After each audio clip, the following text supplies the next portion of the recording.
Ashok. Hello Sidhu बाजी। अच्छा, आज हम खेलों की बात कर रहे हैं। हमारे देश में जो क्रिकेट है बड़ा रिलीजियसली फॉलो किया जाता है, मतलब लोग फेस्टिवल की तरह मनाते हैं। वाह। अच्छा, कई लोग तो ऐसे करते हैं जैसे बड़ा मैच हो कोई, स्पेशली इंडिया पाकिस्तान का, तो पूरी बड़ी बड़ी स्क्रीन लगवा लेते हैं, सारे रिश्तेदार यार दोस्त बैठ के साथ में मैच देखते हैं। और इनके रिएक्शन देखना, प्लेयर से ज्यादा जो खेल रहे होते हैं ना, इनके बड़े रिएक्शन होते हैं। जैसे सामने वाली टीम का कोई खिलाड़ी आउट हो जाए ना, तो दो दोस्त बैठ के ये कि जैसे इसने बॉल फेंकी है और उसने कैच पकड़ा है। टीवी देखते देखते घर पे बैठे चला रहे हैं, कम ऑन कम ऑन, जैसे इनकी आवाज डायरेक्ट कोहली के कान में पहुंच रही है। किसी ने ऐसे ठक करके शॉट मारा तो अंदर से बोल रहे थे पकड़ पकड़ पकड़। तुझे क्या लेना था, मैच एंजॉय कर अपना। अच्छा, इंडिया पाकिस्तान मैच हुआ अभी हाल ही में, लोगों ने बड़े अजीब अजीब कमेंट्स किए। मतलब सबसे पहले जब रोहित शर्मा आउट हुए, अरे यार हर मैच में पहले आउट हो जाता है ये। मैंने देखना ही नहीं है। अच्छा, ऐसे मैच में ना एक पॉजिटिव आदमी बैठा रहता है, अरे अभी बहुत बैटिंग पड़ी है, अभी तो कोहली आएगा, युवराज आएगा, धोनी आएगा, देखना। अच्छा, थोड़ी देर में कोहली है, वो भी आउट, तो फिर ये घुटना छीन लेते हैं अपना। इनको ऐसी फीलिंग आती कि इनकी सारी जायदाद जो है गवर्नमेंट ने एक ही झटके में जब्त कर ली। अच्छा, अभी युवराज आएगा, अभी तो देखना।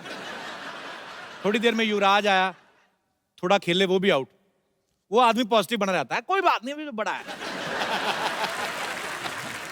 अभी धोनी बाकी है।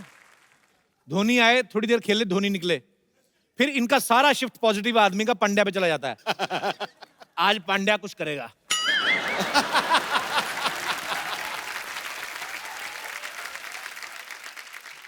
नहीं, गुजरात वालों का चल रहा है आजकल, प्रधानमंत्री भी वहीं से ये करेगा कुछ।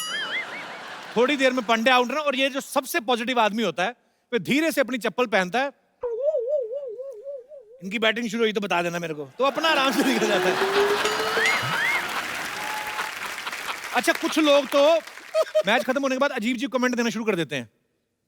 मेरे हिसाब से मोदी जी को इस्तीफा दे देना चाहिए। मोदी जी क्या खुद बैटिंग कर रहे हैं?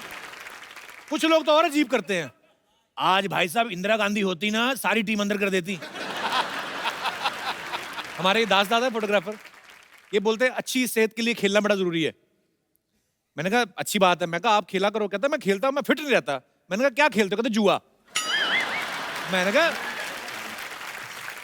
कहा जुए से कोई फिट कैसे रह सकता है? कहते क्यों नहीं, पहले तो ऐसे बैठना ही बड़ा मुश्किल होता है।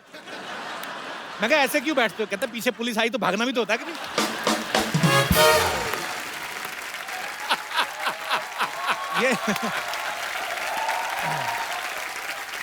ये हमारा दिनेश है ना, दिनेश गिटार वाला। अच्छा, इसका वजन बढ़ता जा रहा है। मैंने कहा यार तू कोई गेम खेला कर, तू मोटा होता जा रहा है। इसने सांप सीढ़ी खेलना शुरू कर दिया। अब मैंने कहा कोई आउटडोर गेम। कहता हाँ मैं मैदान में जाके खेलता हूँ यार। अच्छा, ये जो थोड़ी हाई सोसाइटी के लोग होते हैं ना, इनके खेल बड़े कमाल के होते हैं।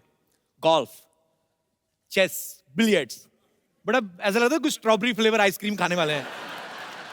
एकदम साफ सुथरे कपड़े। हमारे जैसे लोगों के खेल नाम ही अजीब होते, पिट्ठू गरम, रुमाल झपट्टा।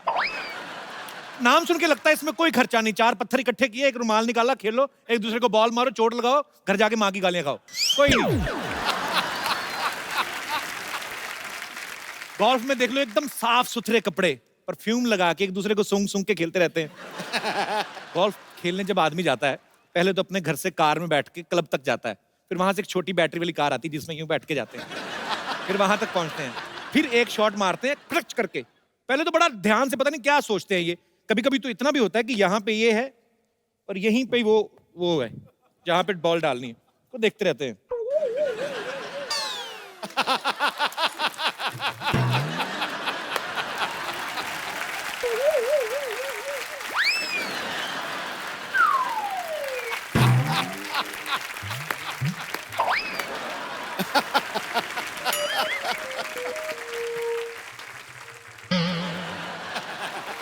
पता नहीं क्या ढूंढ रहे हैं। और कभी कभी शॉट दूसरी होती, बड़ी लंबी होती है, फिर उसको ज्यादा टाइम नहीं लेते। बॉल गई, उसके बाद में आराम से चाय कॉफी पीते हैं, एक आध बिजनेस डील होती है, फिर वही बैटरी वाली कार में बैठ के ना बॉल ढूंढने जाते हैं। फिर I think ball must be there. फिर बॉल ढूंढ के लाते हैं, जब दूसरी शॉट मारने की बारी है, तब तक हॉकी का वैसे पूरा मैच खत्म हो जाता है। क्या बात है यार, क्या बात। शतरंज में देखो आप, बड़ी शांत गेम है, जो खेल रहे हैं वो भी शांत। आप देखना कभी शतरंज वालों को, एक्चुअली ये गेम ना मुंह बिगाड़ने के लिए है। जो शतरंज की बारी दो लोग खेल रहे हैं ना, दोनों के मुंह देखना, एक एक एक से चाल चली, उसके बाद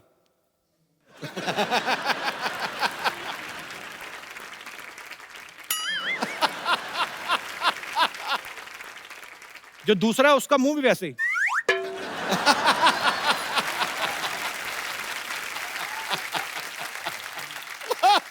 अच्छा, जो तो खेल रहे हैं उनका तो ठीक है, जो देख रहे हैं उनका देख क्या, उनको क्या मजा आ रहा है?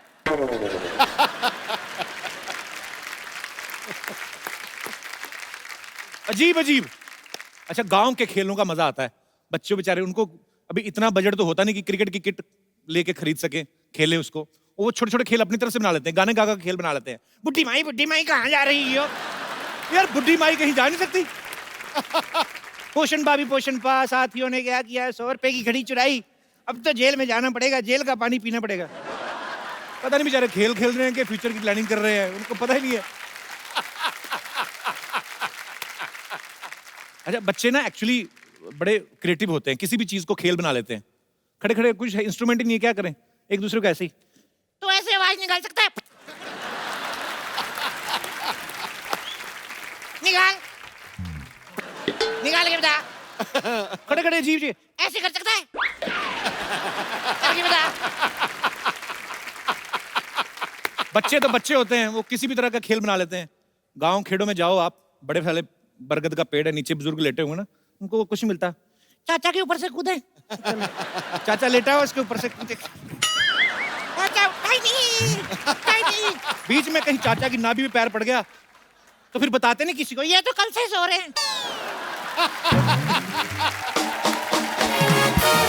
बड़े अजीब अजीब खेल होते हैं। गांव में तो बड़ा मजा आता है। कोई आदमी वैसे ही बैठा सो रहा है तो ऐसे तिनका लेके चले गए, उसके कान में गुदगुदी कर दी, किसी के संतरे का छिलका निचोड़ के भाग गए। एक आदमी मैंने देखा हरी घास की लंबी सी डंडी लेके ना नाक में डाल के ऐसे ऐसे कर रहा है।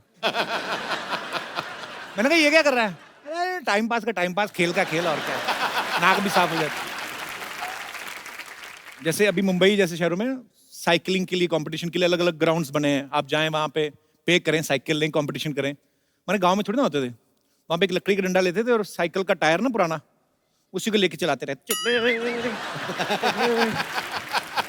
कई लोग तो नया नया टायर ही बदल देते हैं, कई लोग बड़ा पुराना करके बदलते हैं। फिर जिसके पास पुराना टायर होता था ना, नया वाला तो ऐसे से चलता था। जिसका टायर पुराना होता है ना, उसकी तारें भी अंदर से टूटी होती हैं, तो वो टायर ना बेचारा ऐसे ऐसे करके चलता है, उसको चलाते ना।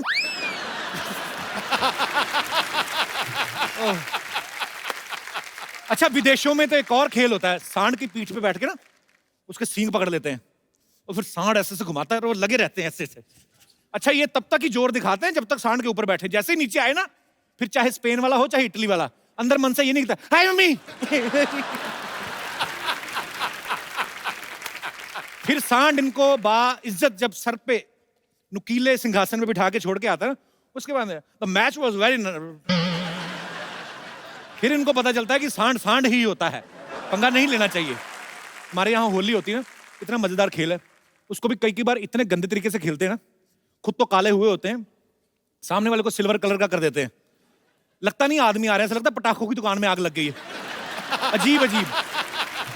विदेशों में भी होली खेलते हैं, वो टमाटर से खेलते हैं, एक दूसरे को टमाटर मारते हैं। सुबह कहीं कोई गंदगी नहीं, नालियों में टमाटर बह रहे होते हैं, जानवर आते हैं अपनी अपनी ब्रेड लेके, सॉस लगा के ब्रेकफास्ट करके एंजॉय। अच्छा, आप में से कितने लोग हैं, आप मैडम कुछ हाथ खड़ा करें तो कुछ बोलना चाहती थी आप जी?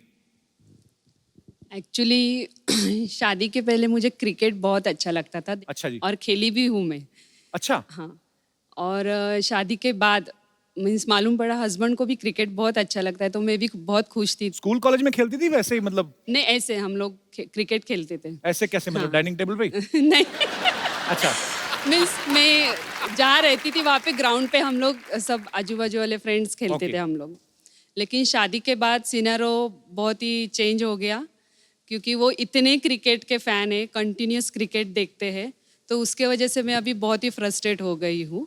हाइलाइट्स भी आके बाद में देख लेते हैं, कभी ऑफिस से भी जल्दी आएंगे तो मुझे मालूम पड़ता है क्रिकेट देखने के लिए आ गए हैं। और अभी बेटा भी उनके साथ बैठ के क्रिकेट कंटिन्यूस देखता है। अच्छा। मीन्स कंटिन्यू क्रिकेट रहता है तो इसलिए मैं थोड़ा फ्रस्ट्रेशन हो गया कि बहुत ही अभी एक चीज क्रिकेट ज्यादा देखो तो आपका हाँ। मतलब है कि बोर हो जाती है। और और हस्बैंड घर पे अच्छे लगते हैं, वो भी तो काफी देर से आपके हस्बैंड। ऐसा होता है। नहीं, कई लोग बोलते हैं कि एक चीज को बहुत समय तक देखते रहो ना। नहीं आपको पता है एक ही मियाँ बीवी जब 50 साल साथ में निकाल दे ना, 60 साल, आप गौर से देखना शक्लें मिलने लगती हैं आपस में। होता है ऐसा। अभी कितनी, अब बच्चा हो गए, अभी क्या, अभी किसको देखने जल्दी आए। ऐसा कुछ नहीं होता है आदमी कभी कभी बीवी ना ऐसे, जैसे अभी बारिशों का मौसम है, बीवी बोलती सुनो ना जी बारिश हो रही है, आदमी बहाने से रिमोट उठा लो, नहीं नहीं मुझे मैच देखना है। उसको पता है अपना तो हो ही गया 2020। ओह। पर शादी तो खैर टेस्ट मैच की तरह है, चलती जाती है, चलती जाती है। और बड़ा अच्छा, ये बड़ी सौभाग्य की बात होती है, आपको पता है कि आपके और आपके पतिदेव के शौक मिलते हो। हाँ ये तो अच्छी बात है। पतिदेव अच्छी आए बात साथ है। में कि नहीं? नहीं नहीं वो नहीं ये है। बगल वाला क्यों शर्मा रहा है इतना? ये वैसे ही शर्मा ही जा रहा है। बहुत बहुत शुक्रिया शो में आने के लिए, Thank धन्यवाद you. आपका। अच्छा, मेरे कोई और दोस्त जिनको स्पोर्ट्स के बारे में कुछ विशेष टिप्पणी करनी हो? जी भाई साहब। ऐसा है कि स्पोर्ट्स तो अभी इंडिया में गली गली में होते हैं और जी। हमारे मोहल्ले में काफ़ी बच्चे क्रिकेट खेलते हैं अच्छा जी। और काफ़ी डिस्टर्ब करते हैं। छुट्टी के दिन भी हो तो भी बच्चे पूरे शोर करते हैं, गेंद गेंद मार के मेरे कितने कांच उन्होंने मैंने तोड़ दिया। कांच का घर आपका? नहीं, मैं सीरियसली नहीं, पूछ रहा हूँ। विंडो विंडो मेरा विंडो। विंडो। तो वो विंडो से मैंने कई बार तो गुस्से में उनका बॉल दिया ही नहीं। मेरे अच्छा। पास 20-25 बॉल अभी पड़े हैं। अच्छा, लेकिन वो बच्चे बेच के विंडो लगवा लो नहीं। तो फिर परेशानी होती है आपको। लेकिन क्या है कि बच्चों को मैंने बहुत बार कोशिश किया मैं रोकने के लिए, लेकिन वो मानते नहीं है। फिर से गेंद लेके आते हैं, मैंने खेलते हैं और अच्छा। काफी दिन डिस्टर्ब करते हैं, स्पेशली छुट्टी के दिन। छुट्टी वाले दिन क्या डिस्टर्ब होता है आदमी? मैं ऐसे जानना चाहता हूँ, क्या काम करते हैं भाई साहब आप? नहीं, मैं जेन्युइनली पूछ रहा हूँ कि जैसे बच्चे तो बाहर खेलने चले गए, आपको भी काम से छुट्टी है, फिर क्या मतलब? छुट्टी के दिन मैं चाहता हूँ कि मैं अपने आराम से सोऊं या कोई अपना फेवरेट टीवी सीरियल देखूं या क्रिकेट देखूं, लेकिन बच्चे करने नहीं देते हैं। अच्छा, खुद क्रिकेट देखना, किसी को खेलने भी नहीं देना। ये तो सर डबल स्टैंडर्ड हो गया।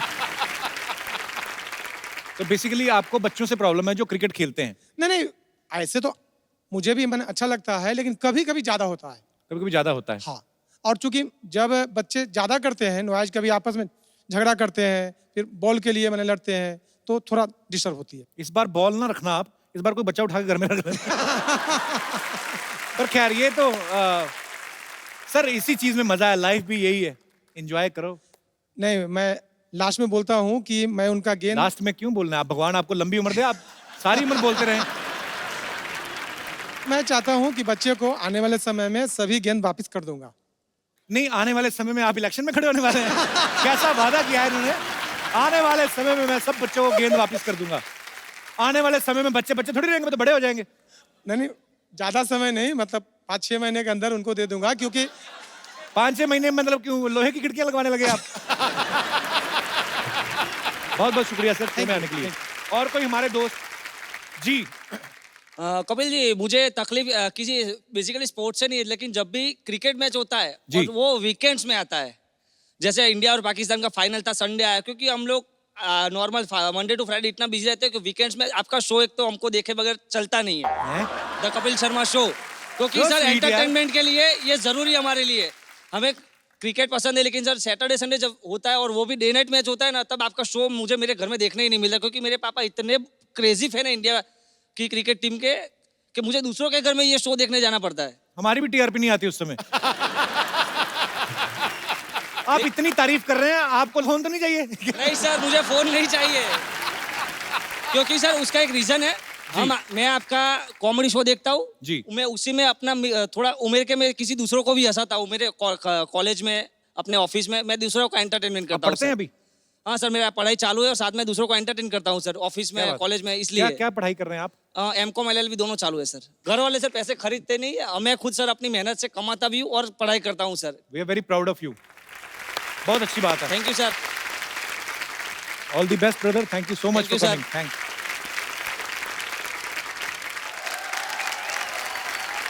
भाजी आज का ये जो हमारा एपिसोड है हाँ। वो स्पोर्ट्स के नाम है। वाह। देश में फुटबॉल और फिटनेस को बढ़ावा देने के लिए नेशनल लेवल पे एक बहुत बड़ी मुहिम जो है वो शुरू हो चुकी है। वो क्या है उससे क्या धमाल होने वाला है, ये सब तो आपको पता चलेगा ही। लेकिन उससे पहले आप सबकी जोरदार तालियों के बीच में बुलाना चाहूंगा हिंदुस्तानी फुटबॉल के बादशाह भाईचुंग भूटिया और कुश्ती के रियल सुल्तान सुशील कुमार। पैरों की कलाबाजी से बाईचुंग गेंद को नचा देता है और सुशील अपने बाहुबल से सामने वाले का ढोल बजा देता है। वाह, जब भी उतरते हैं ये दोनों जांबाज मैदान में, करते हैं देश का नाम रोशन और इतिहास रचा जाता है। क्या बात है। अटैक। भाईचुंग, सुशील, आपको आपकी तमाम अचीवमेंट्स के लिए ढेर सारी मुबारकबाद। सबसे पहले तो आप आए हैं तो हमारे स्टूडियो में एक नई ऊर्जा आ गई है, तो लगे हाथ हमारे दर्शकों को बता दीजिए कि ऊर्जा जो है टूर्नामेंट क्या है। ये tournament central arm police forces कर रही है, एंड आई थिंक ये बहुत बड़ा और बहुत अच्छा इनिशिएटिव है। अंडर 17 वर्ल्ड कप इंडिया में पहली बार एक वर्ल्ड कप हो रहा है। क्या बात है। So it's just to create awareness create करना है, and so that lot of kids, lot of players under 19 का जो एज ग्रुप है एक अच्छा टूर्नामेंट खेलने को मिलेगा। So I think it's a great initiative from central arm. First time India में हो रहा है, ये बहुत बहुत बड़ी उपलब्धि होगी हमारे लिए। तो सुशील जी, आप तो रेसलिंग से जुड़े हुए हैं, तो फुटबॉल को सपोर्ट करने का कैसे सोचा आपने? नहीं सर, जो रेसलर होते हैं, फुटबॉलर होते हैं, बॉक्सर होते जी। हैं, जो पावर गेम है वो फुटबॉल को सब लाइक भी करते हैं और खेलते भी, क्योंकि फुटबॉल जो है हमारी परफॉर्मेंस को उठाने में बड़ा योगदान करती है। जो भी कोई भी स्पोर्ट्स खेले, अगर फुटबॉल अच्छा खेलता हो तो दूसरा स्पोर्ट्स में सक्सेस जरूर मिलेगा। आप अच्छा MS खिलाड़ी को हो देख लीजिए। इसमें कोई शक नहीं है, मैं तो देख के थक जाता हूँ। मतलब सबके सब भाग रहे हैं, एक बॉल है उधर। सर एक बात बताइए, बहुत सारे क्रिकेटर्स का ऐसा मानना है कि जब हम लोगों को वार्म अप होना होता है तो हम फुटबॉल खेलते हैं। आप तो ऑलरेडी फुटबॉल खेलते हो, तो आप वार्म अप होने के लिए क्या करते हो फिर? हम लोग बिना बॉल के वार्म अप कर लेते हैं अच्छा। पहले। तो क्रिकेट खेलने से तो वार्म अप होता ही नहीं है हम लोग के लिए। तो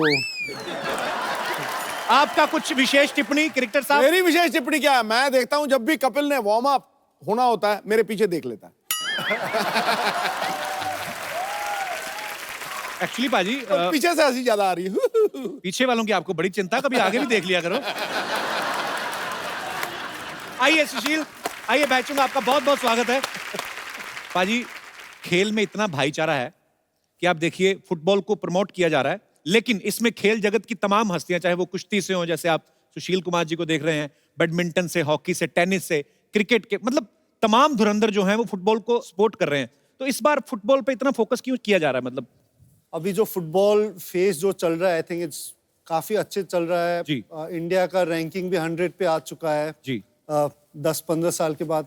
सो आई थिंक जो फेस चल रहा है, आई थिंक अंडर 17 हम लोग के लिए टर्निंग पॉइंट रहेगा। अगर अंडर 17 हम लोग अच्छे ऑर्गेनाइज कर पाया तो this guys are gonna be the future for Indian football. So आशा करता है ये लोग अच्छा परफॉर्मेंस दे, एंड होपफुली इंडियन फुटबॉल का और जो सफलता अभी तक हुआ है और इससे और ज्यादा बहुत बहुत आगे जाएगा, इसमें कोई दो राय नहीं है। अरे सुशील पहले ऐसे इंसान है जो सुशील होकर भी उठापटक करते रहते हैं। तो सुशील कुमार सुनते तो लगता है कोई इतिहास के टीचर रहे होंगे। नहीं सर, वैसे तो सुशील हूँ ही मैं। नहीं बिल्कुल, मैं आपसे कुछ कह भी नहीं सकता। मगर बॉस, वहाँ सुशील बनूंगा तो फिर कैसे काम चलेगा?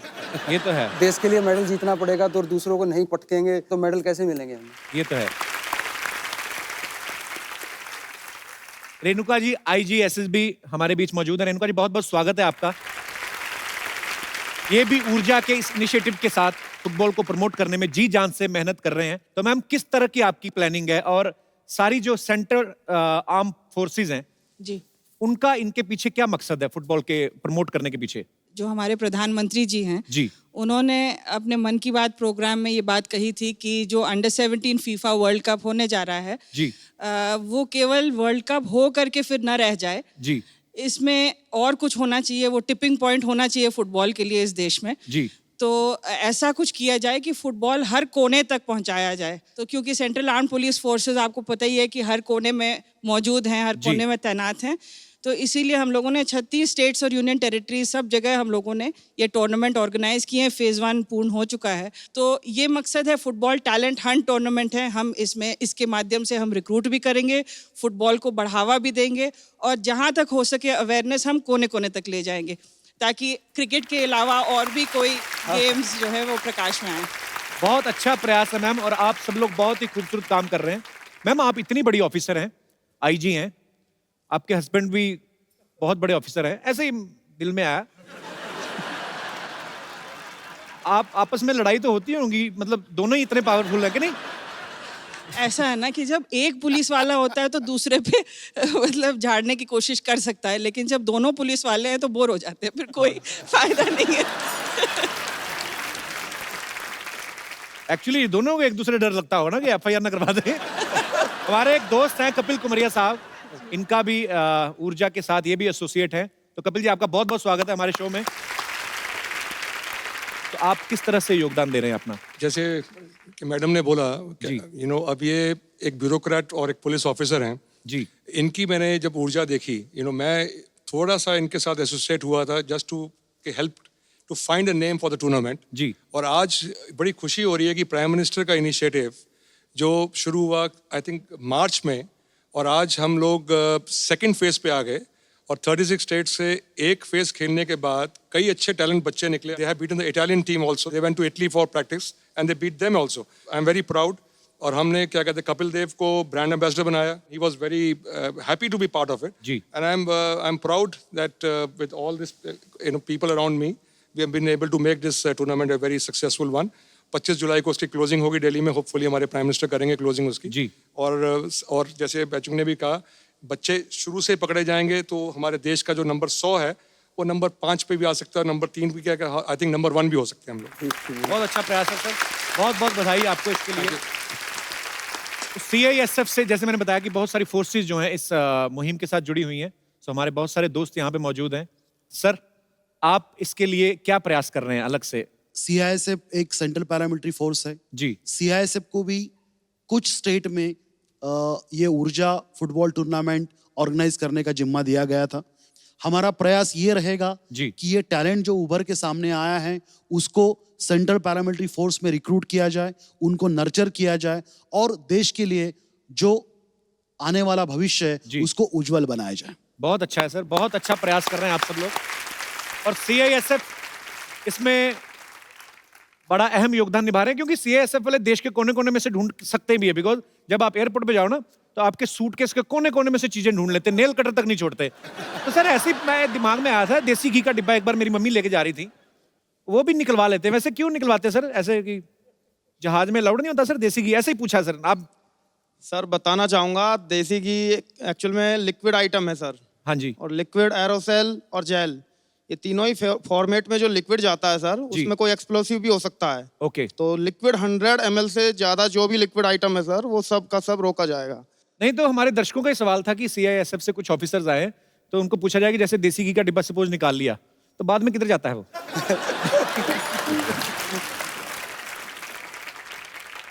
शाम को शिफ्ट खत्म होने के दौरान पूरा आइटम जी, यहाँ तक कि 10 रुपए का लाइटर हो या 50 पैसे की माचिस तक हो, वो आप वापस जा करके उसको आप ले सकते हैं। मैं अपनी फोर्सेस को सैल्यूट करना चाहता हूं सर। आप लोगों की वजह से, आपकी सतर्कता की वजह से जो है हम सब सुरक्षित हैं और हम निर्भय होकर सफर करते हैं। आप सबको सैल्यूट है सर, बहुत अच्छा काम कर रहे हैं आप सब।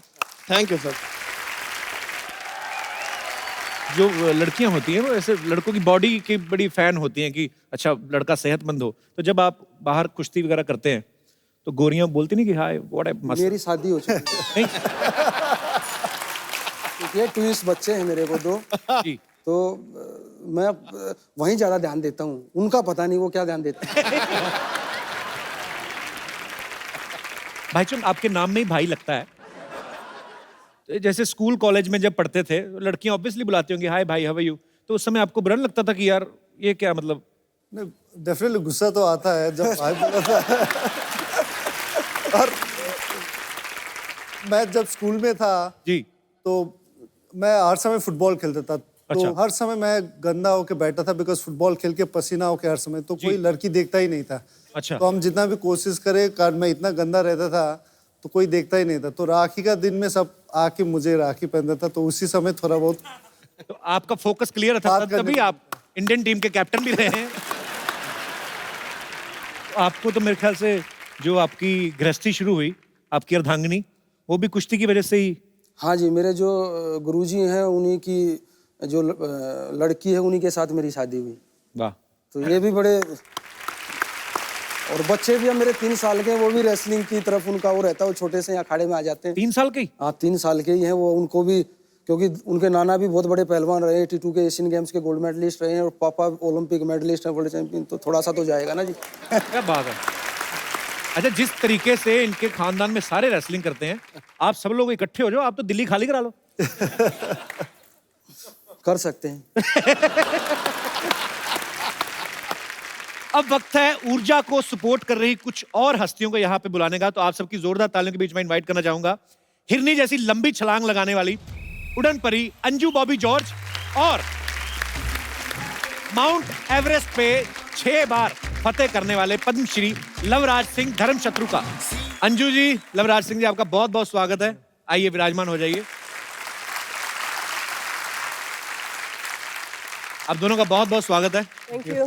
आपसे पहली बार मुलाकात हो रही है। अंजू, आपका नाम काफी लंबा, Anju Bobby George. It's like me. अब बिल्कुल आप खुद भी काफी लंबी हैं, इसीलिए लॉन्ग जंप चुना था आपने? Actually, I was doing almost all the events. Okay. I did heptathlon, the 7 events, and I was doing all the events in individual also. Okay. But later I came to know that doing heptathlon it's a risky thing because I have to run 800 meters. Okay. And I am very bad in 800 meters. So I thought long jump is just short distance, no? So no, it's not the real reason. I was just joking. मुझे तो पता भी नहीं चल रहा आप क्या बोल रही हैं। मैं तो ऐसे ही इसको एंजॉय कर रहा हूँ। इतनी हार्डकोर इंग्लिश। तो पाजी तो इंग्लिश पूरी समझते हैं। तो क्या कहा उन्होंने? मुझे भी नहीं पता लगा। तो अंजू, आपको घर वालों का शुरू से सपोर्ट था इस गेम को खेलने के लिए? घर से भी छलांग लगा के निकली थी? No. I started when I was the age of 5. Okay. Actually, it was my parents' interest. So my mother, she tried to do sports, but at that time it was not possible for a girl. So इसलिए उसने मुझे इसमें डाला। Okay. पर आपने बहुत नाम रोशन किया है हमारे हिंदुस्तान का। बहुत बहुत बधाई आपको। पाजी, आम आदमी शादी के वक्त घोड़ी पे चढ़ने से कतराता है, तो लवराज सिंह जी तो 6 बार माउंट एवरेस्ट पे चढ़ गए। तो सर, आप जैसे आप बार बार जाते हो, आप अपना कोई सामान भूल आते हैं? आप हर बार मतलब कितनी बार आप गए हैं? आपको बहुत बहुत बधाई सर, सल्यूट है। माउंट एवरेस्ट पे एक बार चढ़ने का ही एक्चुअली सपना कोई देखता है और उसको पूरा। सर, आप 6 बार चढ़ गए, आपको सबसे पहले तो बहुत बहुत मुबारकबाद। Thank you. तो सर, ये बार बार आपके मन में माउंट एवरेस्ट जाने का ख्याल कैसे आता है? बार बार तो ऐसा कि जब भी मैं गया तो एक नया थीम लेके गया जी, एक नया सोर्स लेके गया और डिफरेंट रूट से गया मैं। अच्छा जी। तिब्बत साइड से भी गया 3 बार। टोटल मैं वैसे तो 9 बार गया हूँ एवरेस्ट में। अच्छा, 3 बार और गए हुए हैं? और 5 बार मैं टॉप तक पहुंचा। अच्छा, डिफरेंट रूट से। सर, बहुत ही मुश्किल काम है एक्चुअली, हमने तो सुना ही है, पर वो काफी रास्ते में खाने पीने की दुकानें वगैरह होती हैं सर? कैसी होंगी? एवरेस्ट तो ऐसे है, दुकानदार ऐसे सामान तो बेच नहीं सकते। सर, क्या मतलब क्या प्रॉब्लम्स आती हैं जब आप माउंटेनिंग करते हैं? बहुत एक्सपेंसिव गेम है। ऑलमोस्ट एक मेंबर को एवरेस्ट चढ़ने के लिए तकरीबन 20 से 25 लाख रुपया चाहिए। ओके।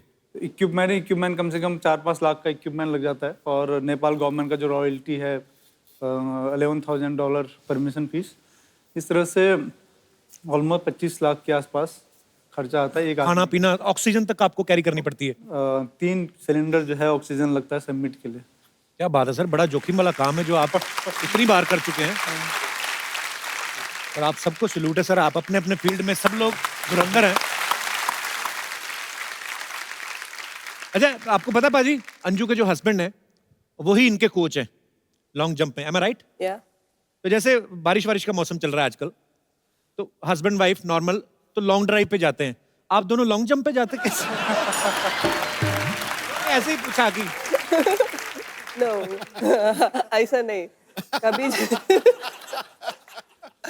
कभी जाते हैं, झगड़ा करके जाते हैं। अच्छा। तो we'll reach there very fast.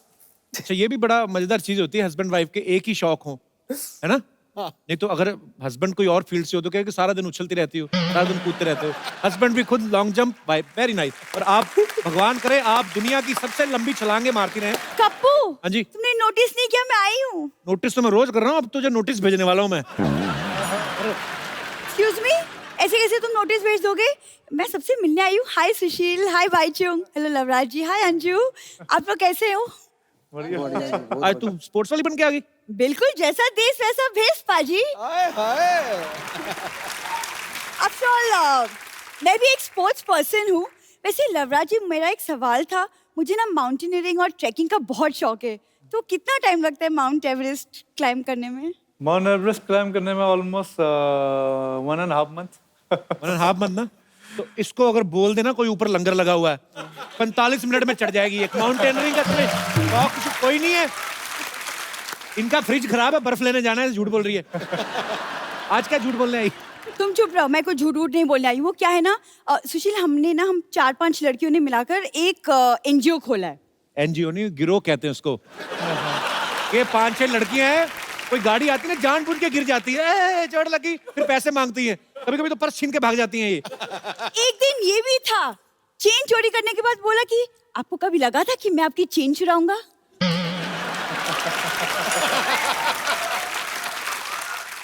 शादी की उम्र हो गई, अच्छी अच्छी बातें किया कर कोई। देखो कपूर, शादी ना बातों से नहीं मुलाकातों से होती है, तुम नहीं समझो।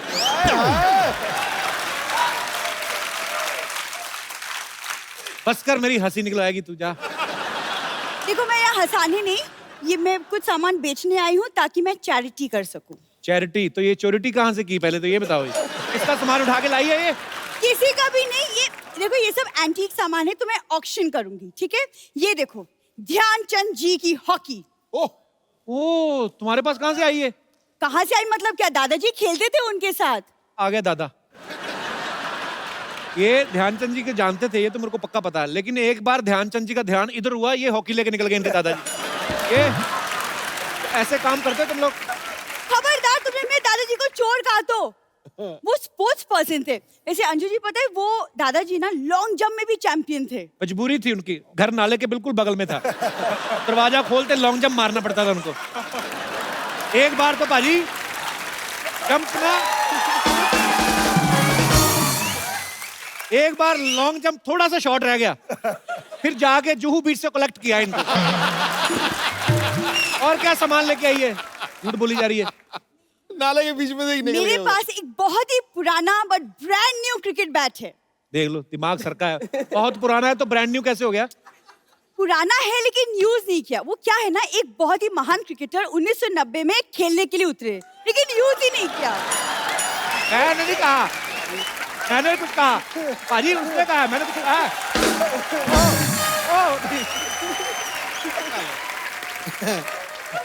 कैसी बातें कर रही है तू सरला? बिल्कुल तुम्हारी जैसी। देखा? और तुम क्या सवाल करते हैं? मुझे भी सवाल आता है, मुझे भी सवाल पूछना। हटो। सुशील जी, आप लोग पहलवान लोग इतने बादाम खाते हो, इतने बादाम खाते हो, पिंपल्स नहीं होते आप लोग को? ना। कैसे?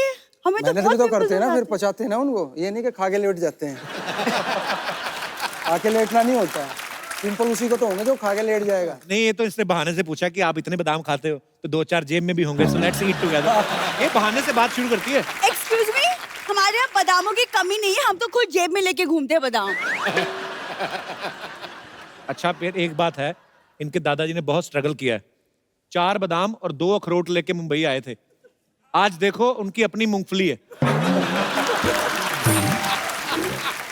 सवाल पूछो अपने, जो सवाल पूछने आई हो। सुशील जी, आप लोग पहलवान लोग इतनी लेट शादी क्यों करते हैं? नहीं, पहले करते थे, आजकल के पहलवान तो जल्दी कर लेते हैं। इसका आपकी शादी से कोई लेना देना नहीं है। इसका बेसिकली बारात में पैसे लूटने का काम है। उस हिसाब से पूछ रही थी ये। उसके लिए तो फिर 1-2 न्योते मेरे आए हुए हैं शादियों के। अभी हरियाणा में बड़े बड़े पहलवानों की शादी है, तो वहां चलते हैं। अच्छा लगता है तुम्हें? इतनी खूबसूरत दिखने वाली लड़की हो और दूल्हा घोड़ी पे बैठा होता तो कहती हट जा पीछे, इधर आ रुपया। ऐसे काम करती, अच्छी लगती लड़की। कपू, तो क्या ये 10,000 की ड्रेस पैसे लूट के बनवाई है मैंने? 10,000 की तो उसने बनवाई ना, जिसकी है। तूने तो 100 रुपए भाड़े पे लाई है। जिस आदमी से खुद चाय नहीं बनती वो मेरी बात तो बनने ही नहीं देगा। वैसे बाईचुंग, मुझे ना एक्चुअली एक रियलिटी शो ऑफर हुआ है जिसके लिए I need a dancing partner and you have experience. तो क्या आप मेरे पार्टनर बनेंगे? एक समय था, वो मैं रिटायर कर चुका हूँ। जैसे फुटबॉल एक समय खेलता था, वो भी रिटायर कर चुका हूँ। अब सुशील जी, आपकी बारी। अब तो आपकी बारी। असली नाच तो अब होगा। नहीं, तुम डांसिंग पार्टनर। मैं डांस है ना, मैं कोई परेशान करेगा ना तेरे को, वो मैं बाहर दिखाऊंगा डांस, फिर उसको वो डांस में दिखा दूंगा। कपिल जी अब नहीं, पर ये मेरे को बोल रही थी सुशील को तो मैं ऐसा अपना इम्प्रेस करूंगी ना, मेरा बॉयफ्रेंड बन जाएगा, ऐसे बोल रही थी आपके मेरी शादी भी हो चुकी है और 2 बच्चे भी हैं, और उनको भी पहलवान बनाना है, ये मेरी एक डांस तो बनता है। आप मैम को पहले जानते थे सुशील, जब ऊर्जा के साथ नहीं जुड़े थे? मैम गुस्सा तो नहीं हो गए ना? अभी मैडम ने फुटबॉल का ये ओपनिंग कराई, ओपनिंग थी मेरे ख्याल से उस दिन इंडिया गेट पे, और बहुत लोग वहां आए हुए थे, और मैम जो थी वो सिविल में ही थी।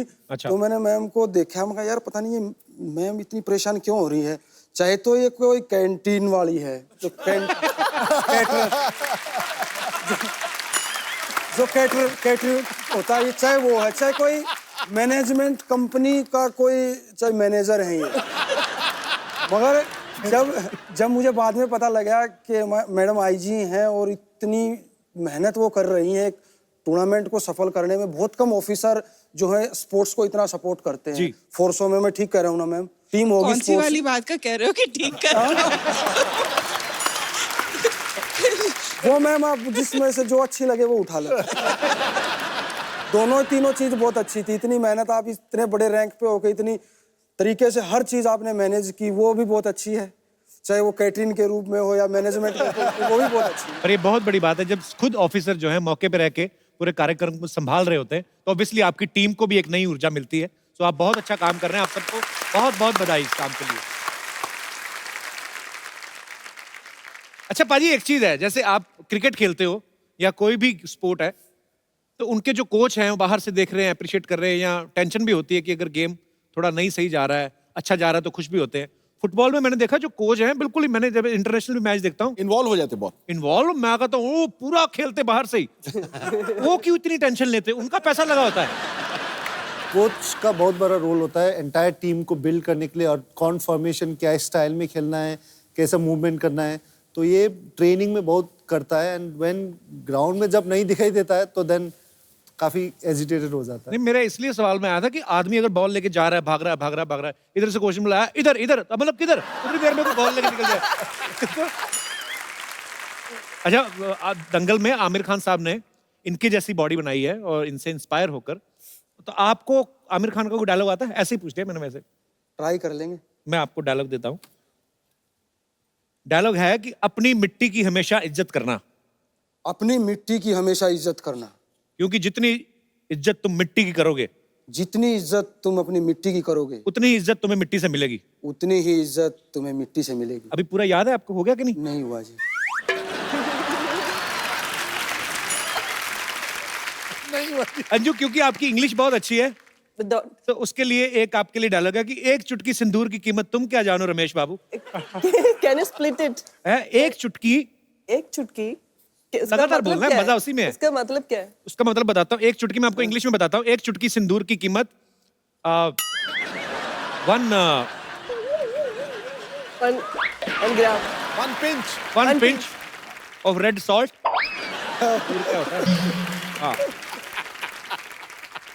Red powder. या red powder. The price of, चुटकी का भी नहीं पता चल रहा अब। One pinch. The price of one pinch. One pinch? Yeah, red powder. Okay.